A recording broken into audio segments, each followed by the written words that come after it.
ఘంటారావం నిఘా నీడలో ప్రతిధ్వని నిరూపించడం. ఇదే కాదు మిత్రులారా, రైతులకు ఇచ్చిన మాట ప్రకారం పార్లమెంట్ ఎన్నికలలో సన్నాసి తాటి చెట్టు లెక్క పెరిగిండు గాని దూలం లెక్క పెరిగిండు గాని దూడకున్న బుద్ధి కూడా లేదని నేను ఆయన చెప్పినా, నువ్వు రైతు రుణమాఫీ చెయ్యి, నేను రాజీనామా చేస్తా అని సవాలు విసిరిండు. ఆయనలోనే నేను యాదగిరిగుట్ట లక్ష్మీ నరసింహ సాక్షిగా చెప్పిన 15 ఆగస్టు లోపల 2 లక్షల రూపాయల రుణమాఫీ చేసి తీరుతాని మాట ఇచ్చిన పార్లమెంటులో 42% ఓట్లు 8 పార్లమెంట్లు మీరు గెలిపించారు. ఇచ్చిన మాట ప్రకారం 15 ఆగస్టు నాడు ఖమ్మం కొత్తగూడెంలో భద్రాద్రి రాముల వారి సాక్షిగా 23 లక్షల మంది రైతులకు 18,000 కోట్ల రూపాయలు రైతుల ఖాతాలో వేసి రైతుల కళ్ళల్లో ఆనందం చూసినాం. మరి ఇవాళ మా కాంగ్రెస్ పార్టీ కార్యకర్తల సాక్షిగా ఆ సన్నాసిని నేను అడుగుతున్నా, రాజీనామా చేస్తా అన్నావు కదా, సిద్దిపేటకు పట్టిన చీడ పీడ విరుగడవుతుందని ఆ సవాళ్ళు మేము స్వీకరించినాం. మరి ఈరోజు ఆ సన్నాసి ఎక్కడ దాక్కున్నాడని నేను అడుగుతున్నా. నేను వివరాలు పంపిస్తా.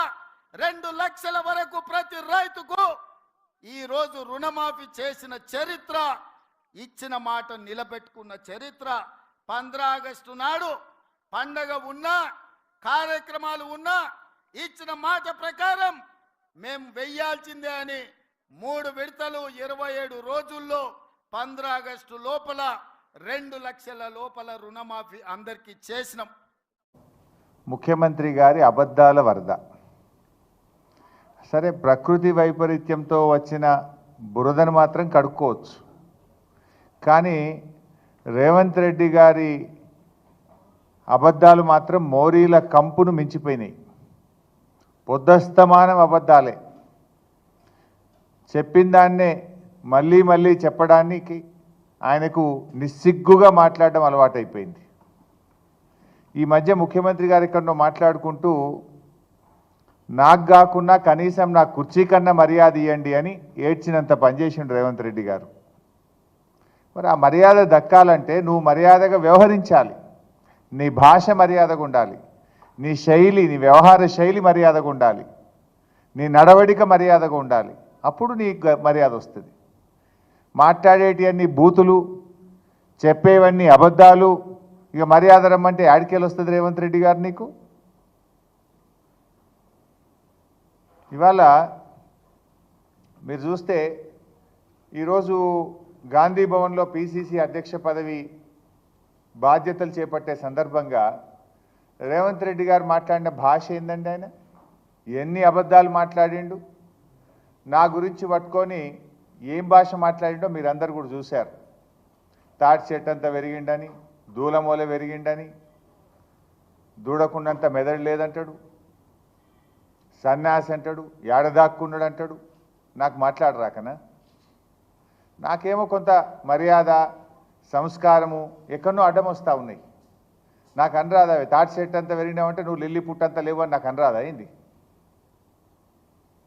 నువ్వు నన్ను సన్యాసి అంటే నిన్ను సన్యాసి అనడం నాకేమైనా పెద్ద కష్టమైన పని? అది నువ్వు పదే పదే నా ఎత్తు గురించి దుర్భాషలాడుతూ ఉన్నాడు ఆయన. ఇప్పుడు నేను అనేది, నా ఎత్తు మీద నీకెందుకయ్యా అంత ఈర్ష? ఇప్పుడు మనం ఎంత ఎత్తు పెరగాలనో మన చేతులు ఉంటుందా? దేవుడిచ్చిన సృష్టి అది. మనం ఎంత ఎత్తు పెరగాలనేది మన చేతుల్లో ఉంటుందా? ఏమి అది భగవంతుడు ఇచ్చింది. నువ్వు ఎంతసేపు నా మీద ఏదో అసూయ పడుతున్నట్టు, హరీష్ అంత ఎత్తు పెరగలేదని. ఇప్పటికి ఒక 20 సార్లు మాట్లాడుతీవి. ఏదో పోనీలే పోనీలే ఎందుకు పట్టించుకోవాలని నేను అనుకుంటున్నా. ఇప్పుడు నా గురించి ఎంత తిట్టినా, నా ఎత్తు గురించి నువ్వు ఎంత మాట్లాడినా, నువ్వు ఎంత దానిలాడినా ఇప్పుడు నా అంత ఎత్తు నువ్వు పెరగలేవు. అయిపోయింది నీ పని, నువ్వు పెరగలేవు, నువ్వు గంతే ఉంటావు. నా ఎత్తు గురించి ఆలోచించడం మానేసి రైతుల గురించి ఆలోచించండి ముఖ్యమంత్రి గారు.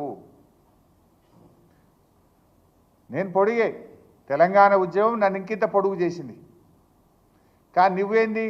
నీ బుద్ధి కురచ, నీ చరిత్ర కురచ, నీ భాష కురచ, నీ కురచతనం వల్ల కలిగిన ఆత్మన్యూన్యతా భావం వల్ల పదే పదే నువ్వు నా పొడుగు గురించి మాట్లాడి నీ విలువ నువ్వు తగ్గించుకుంటున్నావు రేవంత్ రెడ్డి గారు. బంద్ చేయి, ఊకే అవి చిల్లర మాటలు బంద్ చేసి రైతుల గురించి ఆలోచించు, రాష్ట్రం గురించి ఆలోచించు, ప్రజల గురించి ఆలోచించు, ప్రజలకు ఏం చేయాలనో ఆలోచించు. నేను థాట్ సెంటర్ అంతా ఎదిగినా అని మాట్లాడుతున్నావు. అవును ఎదిగిన, తప్పేమున్నా దేవుడు ఇచ్చిండు నాకు. నువ్వు వెంపల చెట్టు అంతా కూడా ఎదగలే కదా, నీకు దేవుడు గంతే ఇచ్చిండు. ఊకే దాని గురించి మాట్లాడితే ఏమొస్తుంది? ఒక ముఖ్యమంత్రిగా రాష్ట్రంలో ప్రజలకు మేలు చేయడం గురించి మాట్లాడు. నీకు ప్రజలు ఒక గొప్ప అవకాశం ఇచ్చిండ్రు, అది పనిలో రూపించు. ఇవాళ ఆయన మళ్ళీ మాట్లాడుతూ ఏమంటాడంటే రుణమాఫీ నేను పూర్తి చేసినా అని మాట్లాడు. రుణమాఫీ నిజంగా జరిగిందా? నువ్వు ఏం చెప్పినావు దేవుడి మీద ఒట్టి పెట్టి? అటున్న సూర్యుడు ఇటు పొడిచినా, ఎవడున్నా ఎవడు లేకపోయినా 15 ఆగస్టు కల్లా రుణమాఫీ పూర్తి చేస్తా అన్నావు. అయిందా రుణమాఫీ? ఎందుకు చిల్లర మాటలు మాట్లాడుతున్నావు? ఏ ఊరికి పోదాం? నీ కొండారెడ్డిపల్లికి పోదాంపా, డేట్ చెప్పు, టైము చెప్పు, నేను వస్తా. నీ కొండారెడ్డిపల్లి చౌరస్తాలు అడుగుదాం, నీ ఊర్లో రుణమాఫీ అయిందేమో రైతుల్ని అడుగుదాంపా.